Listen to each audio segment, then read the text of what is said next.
दोस्तों, क्या आपके पास भी पुराने गाउन्स पड़े हैं और आप उन्हें बेकार समझकर फेंक देते हैं? तो आज की ये वीडियो देखने के बाद आप ऐसी गलती बिल्कुल नहीं करेंगे। Hello guys, welcome back to my channel fun foodie. दोस्तों, आज जो ये मैं पुराने गाउन्स का यूज आपको बताने वाली हूँ, उसे देखकर आप भी शॉक्ड रह जाएंगे। इनका फैब्रिक ऐसा होता है कि इनके रेशे इजीली निकलते नहीं है और ये बहुत ज्यादा मजबूत भी होते हैं, क्योंकि ये कॉटन के होते हैं और कॉटन का फैब्रिक बहुत ज्यादा काम आता है। तो देखिए, ये मेरी कॉटन की गाउन है और मैंने इसकी कुछ स्ट्रिप्स कट कर ली हैं। मैं आपको बहुत ही इजी ट्रिक बताऊंगी जिससे आपको इसे बनाने में कोई भी प्रॉब्लम नहीं आएगी। तो सबसे पहले आपको लेना है पुराना गाउन या नाइटी और इनकी 1.5 से 2 इंच चौड़ाई में आपको स्ट्रिप्स कट करनी है। दोस्तों, आप सभी से एक रिक्वेस्ट है कि अगर आपको वीडियो ज़रा सी भी यूज़फुल लगती है तो ज़्यादा से ज़्यादा से फैमिली में, फ्रेंड्स में शेयर ज़रूर करें और साथ ही मुझे कमेंट सेक्शन में ये भी बताएं कि आप मेरी वीडियो किस गांव और किस शहर से देख रहे हैं, जिससे कि मैं आपका थैंक यू कह सकूं। स्ट्रिप्स कट करने के बाद मैंने लिए यहाँ पर मेटल की चूड़ी और इन स्ट्रिप्स को मैंने डबल ही लिया है। अब आपको इन स्ट्रिप्स को चूड़ी में अटैच करना है। चूड़ी से अटैच करने का तरीका भी बहुत ही आसान है। आपको डबल स्ट्रिप्स को चूड़ी के अंदर डालना है और फिर इन्हें बाहर खींच लेना है। वैसे तो ये नॉट लगानी सभी को आती ही होगी। इसी तरह से देखिए, मैंने और स्ट्रिप्स को भी इस चूड़ी में अटैच कर दिया है। अब देखिए, मैंने अपने यहाँ पर न्यू गाउन की लेंथ कम की थी, जिसकी यहाँ पर एक कटिंग बची थी, तो उसका भी मैं इसमें यूज़ कर रही हूँ। अब यहाँ पर इनकी तो स्ट्रिप्स कटी ही हैं, तो हमें इनको काटने की ज़रूरत नहीं है, लेकिन अब हम इन्हें जोड़ना है। तो जोड़ने का तरीका भी बहुत सिंपल है।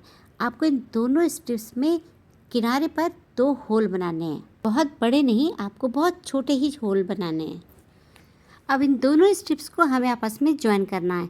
तो इसके लिए जो हमने कटिंग की थी, एक होल को दूसरे होल के ऊपर रखना है और स्ट्रिप्स को इस तरह से बाहर निकाल देना है, जैसे कि मैं आपको वीडियो में दिखा रही हूँ। तो इस तरह से हमारी एक नॉट बनकर रेडी हो जाएगी। इसमें आपको सुई धागे की भी बिल्कुल ज़रूरत नहीं पड़ेगी। तो अब आप इस डोरी का गोला बना कर रख दें। तो इसी तरह से हमें दूसरे कलर की स्ट्रिप को भी आपस में ज्वाइन करके उसका गोला बनाना है। अगर आपको इस आइटम को मल्टी कलर का बनाना है तो आप उतने ही गोले बनाकर रेडी कर लें। तो देखिए, इसी तरह से मैंने दूसरे कलर की स्ट्रिप्स को भी आपस में ज्वाइन कर लिया है और इसका भी हम गोला बनाकर रेडी कर लेंगे।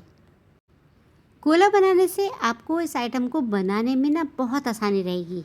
गाइस, मैं आपको बता दूं कि मैं बना रही हूँ बहुत ही सुंदर सा पायदान। अब देखिए, जो हमने बैंगल्स में स्ट्रिप्स को अटैच किया था, अब बारी आती है उसे बनाने की। तो इसके लिए मैंने लिया है परात। आप कोई भी बड़ा थाल ले सकते हैं। आप जितना चाहे बड़ा बनाना चाहते हैं, आप उतना ही बड़ा बर्तन ले लें। मैंने यहाँ पर छन्नी का यूज़ किया है। अब छन्नी को चूड़ी के ऊपर रखने के बाद सारी स्ट्रिप्स को कलेक्ट करना है। सारी स्ट्रिप्स को आपको अच्छे से सेट करना है और इस तरह से इकट्ठा करने के बाद आप या तो किसी डोरी या फिर रबर बैंड की हेल्प से इसे अच्छे से बांध दें। अब चूड़ी को आप सेंटर में सेट करें और सारी स्ट्रिप्स को फैला दें। मैंने इसमें दोस्तों और भी स्ट्रिप्स अटैच कर ली थी। जितनी ज़्यादा स्ट्रिप्स होंगी ना, ये पायदान आपका उतना ही अच्छा बनेगा। अब देखिए, इसे बनाना कैसे है। दोस्तों, अब इसे बनाना इतना ज़्यादा आसान है कि इसे तो कोई भी बना सकता है। मुश्किल से 5 मिनट में ये बनकर रेडी हो जाता है और ना तो इसमें आपको सुई धागे की ज़रूरत है और ना ही सिलाई मशीन की। अब जो हमने गोले बनाकर रेडी किए थे, उसे हम ले लेते हैं। अब इस स्ट्रिप को अटैच करने के लिए आप या तो सुई धागे का यूज़ करें या फिर आप इसमें एक छोटी सी नॉट भी लगा सकते हैं। नॉट लगाने से भी दोस्तों कोई प्रॉब्लम नहीं आएगी, क्योंकि ये बिल्कुल दिखती नहीं है। तो चलिए, अब इसे बनाना कैसे है मैं आपको बताती हूँ। आपको एक डोरी को नीचे और एक डोरी को ऊपर उठाते हुए बनाना है। इसी तरह से करते हुए आपको एक राउंड कंप्लीट करना है। अब नेक्स्ट राउंड में आपको थोड़ा सा ध्यान देना है। आपको जिस स्ट्रिप को हमने उठाया था उसे दबाएंगे और जिस स्ट्रिप को हमने दबाया था उसे उठाएंगे। बहुत ही सिंपल डिज़ाइन है दोस्तों, ये आसानी से बन भी जाता है और इसे बनाने में आपको कोई भी प्रॉब्लम नहीं आएगी। बस आपको बनाते समय ध्यान ये रखना है कि आपको एक स्ट्रिप को उठाना है और एक स्ट्रिप को दबाना है। दोस्तों, ऐसा नहीं है कि मार्केट से डोरमेट नहीं ला सकते, लेकिन अपने हाथ से बनाई हुई चीज़ों की तो बात ही कुछ और होती है। ये मजबूत भी होती हैं और काफ़ी लॉन्ग टाइम तक चलते हैं। इससे आपके 2 फ़ायदे हैं।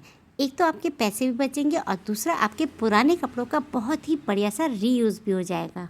बस इसमें आपको सिर्फ इतनी सी बात ध्यान रखनी है कि जिस पट्टी को आप उठाएंगे, नेक्स्ट राउंड में उसी पट्टी को आप दबाएंगे और आपको पता भी नहीं चलेगा, आपका डोरमेट मिनटों में बनकर रेडी भी हो जाएगा। दोस्तों, आप इसे पुरानी साड़ी, पुराने दुपट्टे, पुरानी टी शर्ट किसी से भी बना सकते हैं। प्रोसेस यही रहेगा। आप चाहे तो इसे मल्टी कलर में बनाएं या फिर सिर्फ एक ही कलर से भी आप इसे बना सकते हैं। मैंने सिर्फ एक आइडिया के लिए आपको एक छोटा सा मैट बनाकर दिखाया।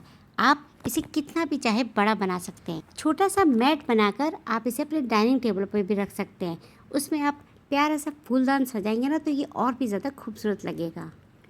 दोस्तों, हमारे बहुत से ऐसे कुर्ती और लेगिंग होते हैं जो दिखने में तो ठीक होते हैं, लेकिन हम उन्हें पहनकर बोर हो जाते हैं और हम उन्हें ना तो फेंक सकते हैं और ना ही किसी को दे सकते हैं, क्योंकि आप सभी जानते हैं कि आजकल किसी को अपने कपड़े देना ठीक नहीं है। तो मैं तो यही कहूँगी कि आप पुराने कपड़ों का कहीं ना कहीं इसी तरह से यूज़ करें।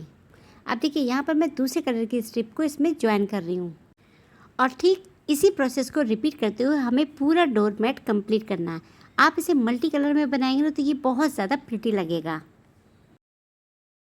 इसी तरह से दोस्तों देखिए, आप फ्री के जुगाड़ से अपने घर पर ही मिनटों में बढ़िया से डोर मैट बनाकर रेडी कर सकते हैं।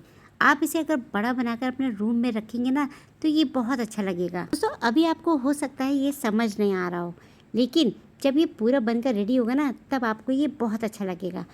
इसके जो सेंटर में चूड़ी वाला पार्ट है वो भी आपको खाली नज़र आ रहा होगा। लास्ट में हम इसे भी कवर करेंगे, तभी इसका लुक और भी ज़्यादा अच्छा लगेगा। इस बैंगल का यूज़ हमने सिर्फ बेस रेडी करने के लिए किया था, वैसे इसका कोई यूज़ नहीं है। पूरा डोर मैट बनने के बाद हम इस खाली जगह को भर देंगे। इस तरह के डोर मैट जब हम मार्केट से लेने जाते हैं वो बहुत ही ज़्यादा कॉस्टली मिलते हैं, लेकिन इस तरह के ज़ीरो कॉस्ट में हमने देखिए फ्री के जुगाड़ से अपने घर पर ही डोर मैट बनाकर रेडी कर लिया है। अब देखिए, यहाँ पर मैं तीसरा कलर ऐड कर रही हूँ। जिन्हें इस तरह की क्रिएटिविटी पसंद है दोस्तों, उनके लिए तो ये वीडियो बहुत ही ज़्यादा यूज़फुल है, क्योंकि वो लोग नए नए जुगाड़ और ट्रिक लगाकर अपनी पुरानी चीज़ों का रीयूज़ भी करते हैं और मार्केट में मिलने वाले महंगे महंगे आइटम घर पर ही बनाकर रेडी कर लेते हैं। दोस्तों, जब तक मैं इसे कंप्लीट करती हूँ तब तक आप एक लाइक और एक हाइप ज़रूर कर दें और मुझे कमेंट सेक्शन में ज़रूर बताइए कि आप पुराने कपड़ों का क्या करते हैं। और अगर आपके पास भी कोई ऐसा आइडिया है तो मेरे साथ शेयर ज़रूर करें। तो लीजिए, हमारा छोटू सा डोर मैट बनकर रेडी हो गया। मैंने यहाँ पर सिर्फ एक छोटा सा ही डोर मैट बनाया है, आपको सिर्फ एक आइडिया देने के लिए। अब लास्ट की स्टिप को हम सुई धागे से टाँका लगाकर मजबूत कर लेंगे। अब इनकी साइड्स की पट्टियों को हम कट कर देंगे। अब इनकी जो एक्स्ट्रा स्ट्रिप्स हैं उन्हें चाहे तो आप आपस में नॉट लगाकर बांध दें या फिर आप इसे अंदर की साइड फोल्ड कर दें। दोस्तों, बहुत से लोगों को ना फुंदने पसंद होते हैं और अगर आपको भी फुंदने पसंद है तो आप इसकी नॉट लगा दें, अदरवाइज़ आप इसे अंदर की साइड फोल्ड करके सुई धागे से टाँके लगा दें। मैंने भी सारी स्ट्रिप्स को बैक साइड में उल्टा करके सुई धागे से सिल दिया है। तो देखिए, ये कुछ इस तरह से लगेगा। अब हमें इसके बीच के गैप को फिल करना है। अब मैंने यहाँ पर गाउन का कपड़ा लिया है और इसे इस तरह से फोल्ड कर दिया है। कम से कम मैंने इसके 3-4 फोल्ड किए। अब इसका हमें एक सर्किल कट करना है, जिसके लिए मैंने यहाँ पर एक कटोरी ली है। आप चाहे तो कोई भी ढक्कन का यूज़ कर सकते हैं और इसे इस तरह से राउंड शेप में कट करें। राउंड शेप में कट करने के बाद हम इसे सेंटर से सुई धागे से टाँका लगाएंगे, जिससे कि ये बिल्कुल हिले डुले ना। अब इसे आप चारों तरफ से कैंची की हेल्प से कटिंग कर दें। जैसे मैं आपको वीडियो में दिखा रही हूँ, आपको ठीक वैसे ही कट करना है। अब चारों तरफ से कट करने के बाद आप इसे खोल दें तो इस तरह से ना आपका एक छोटा सा फूल बनकर रेडी हो जाएगा। अब इस फूल को आप अपने डोर मैट के सेंटर में सुई धागे से टाँका लगाकर सिल दें। तो देखिए, इस तरह से इसका लुक भी बढ़ गया और इसका जो गैप था वो भी भर गया। वीडियो अगर आपको ज़रा से भी यूज़फुल लगी हो तो इसे फ्रेंड्स में शेयर ज़रूर करें। मिलते हैं नेक्स्ट वीडियो में, तब तक के लिए बाय बाय।